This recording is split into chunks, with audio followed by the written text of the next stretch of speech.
Hi friends, ఈ న్యాయ శాస్త్రం ప్రకారం పెద్దలు చెప్పేది కూడా జస్టిస్ ఈ డిలేడ్ ఈజ్ జస్టిస్ ఈ డినైడ్. ఆలస్యమైన న్యాయము అన్యాయంతో సమానం అని మనకు సామెత ఉంది, పెద్దలు చెప్తారు. కానీ మన దేశంలో కేసులన్నీ ఆ రకంగానే లేటుగానే అన్యాయబద్ధంగానే సెటిల్ అవుతున్నాయి.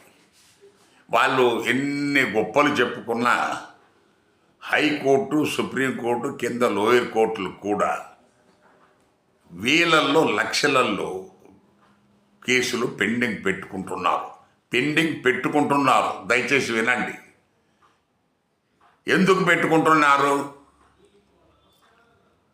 ఈ కేసులు పెండింగ్ లేకపోతే సత్వరంగా అవి సెటిల్ అవుతే, so lawyers they have no work.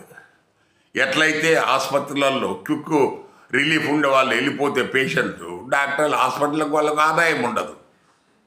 So హాస్పిటల్లో పేషెంట్ను ఎన్ని టెస్టులు చేసి ఎన్ని రకాలుగా అతన్ని మనము అది చేస్తున్నాం ఇది చేస్తున్నాం అని చెప్పేసి ఆ ప్రొసీజర్ ఈ ప్రొసీజర్ అని సాగదీసి బిల్లు పెంచుకుంటారు.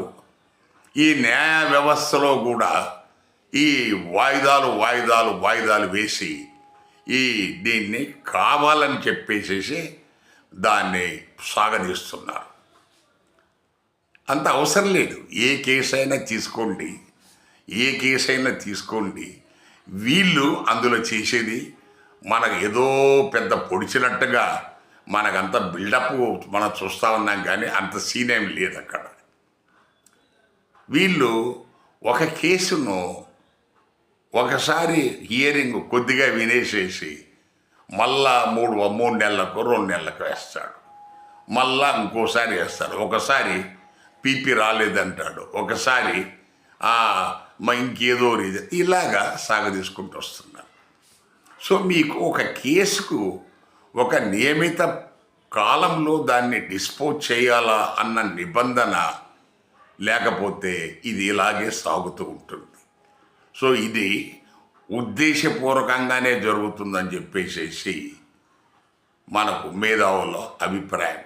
ఇది వాళ్ళు ఒప్పుకోకపోవచ్చు, బట్ ఇందులో మెజారిటీ ఉద్దేశపూర్వకంగానే జరుగుతున్నాయి. దీనికోసం అన్ని సంవత్సరాలు దశాబ్దాలు తీసుకోవటం ఏంటి కేసుకు?